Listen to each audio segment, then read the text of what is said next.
एक छोटा सा सवाल मेरे को आपसे और पता करना है किरण सर। हमने कई देखा है कि रेलवे काउंटर्स के अंदर भी काफ़ी स्ट्रॉन्ग मूवमेंट है। अभी आईआरसीटीसी की मैनेजमेंट भी हमारे साथ जुड़ जाएंगी, वो बिल्कुल जुड़ने वाले हैं और हम थोड़ा उनसे कुछ क्वेश्चंस भी पूछेंगे। ये भी काफ़ी चर्चा में रहने वाला शेयर है। लेकिन कोई रेलवे काउंटर आप देख रहे हैं, आपकी नज़र में है, तो आप ज़रा पहले वो बता दीजिए। रेलवे काउंटर की अगर हम बात करें तो आईआरसीटीसी मेरे हिसाब से हमें ध्यान देना चाहिए, क्योंकि समर वेकेशंस कहीं ना कहीं ऑन कॉर्नर है, तो वापस वो जो घूमने की थीम है या तो ट्रैवल थीम है उसके हिसाब से।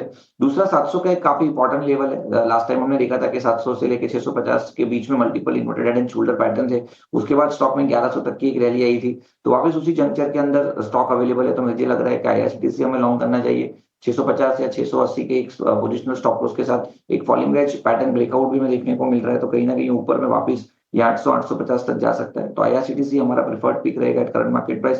स्टॉप लॉस हमें 650 का मेंटेन करना है और ऊपर में 800 प्लस के टारगेट आप 1 से 2 महीने में एक्सपेक्ट कर सकते हैं। तो धीरे धीरे करके डिस्काउंट भी होता जाएगा। किरण जानी, एक काम आप और करेंगे। कल रिलायंस की कल क्लोजिंग काफ़ी अच्छी हुई है। आज फिर से काफ़ी उम्मीद है कि ये अपने वेटेज से मार्केट्स को ज़्यादा नीचे नहीं जाने देगा। एक बार आपका टेक, कल 1200 पाया है रिलायंस का, आज और चलेगा क्या? रिलायंस 1200 का लेवल ब्रेक नहीं करेगा, नो डाउट 1200 के नीचे गया है, लेकिन जिस तरह से लास्ट 3 दिन में उसने रेजिलियंस दिखाया है, डेफिनेटली जब तक कि 1200 के ऊपर है, कोई भी गिरावट आती है 1200 तक तो इनफैक्ट हमें लॉन्ग करना चाहिए। रिसेंटली जो बॉटम बने 1150 के, वो एक इमीडिएट सपोर्ट है लॉन्ग टर्म के लिए। और हमने देखा था कि लगातार वीकली चार्ट के ऊपर जब भी रिलायंस ने 25 से 30% का करेक्शन दिया, उसके बाद एक अच्छी खासी रैली देख सकते हैं हम। ऑलरेडी रिलायंस ने 1600 से 1150 यानी कि ऑलमोस्ट 35% का करेक्शन दे चुका है, इतना बड़ा लार्ज कैप कंपनी होने के बावजूद भी। तो यहाँ से जो अगर रिकवरी आती है तो वेरी एकदम फास्ट रिकवरी एक्सपेक्ट कर सकते हैं हम। तो 1150 एक पोजिशनल स्टॉप लॉस है। ट्रेडिंग पॉइंट ऑफ व्यू आप 1190 का स्टॉप लॉस मेंटेन कीजिए और इमीडिएट लेवल में ऊपर में 1250 प्लस के टारगेट आप रिलायंस में एक्सपेक्ट कर सकते हो।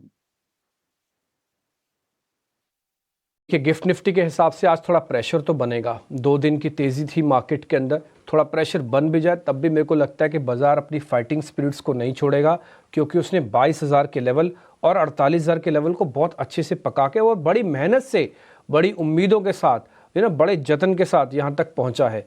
तो इसलिए अगर सारी चीज़ें चल भी रही हैं तो भी चल रही हैं। अच्छा, एक और बात, घरेलू जो मैटर्स चल रहा है और साथ ही जो यूएस का टैरिफ चल रहा है ना, इस पे हमने कई एक्सपर्ट से बातचीत कर रहे हैं और कईयों का तो व्यू पॉइंट हम आपके सामने बैक टू बैक रखवा भी रहे हैं।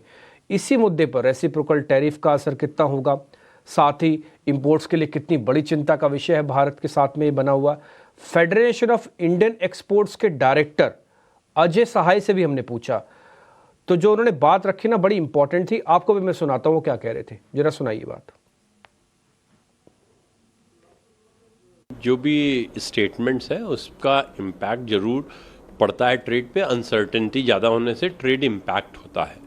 तो जिस तरह का इस समय माहौल है उसको देखते हुए मुझे लगता है कि जो ग्लोबल ट्रेड की जो स्पीड है वो धीमी पड़ जाएगी। बिकॉज जब इतनी अनसर्टेनिटी रहेगा तो जो भी इम्पोर्टर है वो सोचेगा कि मैं इंपोर्ट करूं ना करूं। जब तक मैं इंपोर्ट करता हूं क्या लेवल ऑफ टैरिफ आएगा, उस टैरिफ पे मैं कंज्यूमर को गुड्स बेच पाऊंगा या नहीं बेच पाऊंगा। तो डेफिनेटली इस तरह की इश्यूज होने से ट्रेड पे फ़र्क होता है और हमारा एक्सपोर्टर भी सोचते रहे कि भाई कल क्या होगा, अभी उसको क्लैरिटी नहीं है। तो जो अनसर्टेनिटी इस तरह की क्रिएट होती है उससे ट्रेड पे इसका प्रतिकूल प्रभाव जरूर पड़ता है।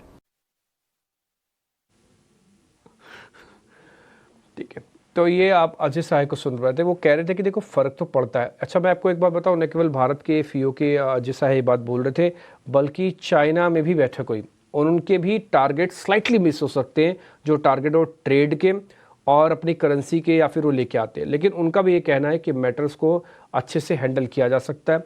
एक बात आप अच्छे से समझ लीजिए, हम धीरे धीरे, हम और आप सब लोग ही टैरिफ के इससे इम्यून होने लग जाएंगे, है ना। उसके बाद टैरिफ की चिंता बहुत ज़्यादा मार्केट्स में नहीं रहेगी। मेरा अपना कई सालों का एक्सपीरियंस है मार्केट्स को देखने समझने का। देख लीजिएगा, ये धीरे धीरे करके ना आप टैरिफ वाली चिंता को हट जाएंगे। आपको मालूम है ना, जब डोनाल्ड ट्रंप ने कांग्रेस में कहा कि हम रेसिप्रोकल टैक्स लगा रहे हैं, यानी कि दोनों लोग बैठे थे, डेमोक्रेट्स भी रिपब्लिकन भी बैठे हुए थे, उस कांग्रेस में कहा ना, उसी दिन से मार्केट का बॉटम बना।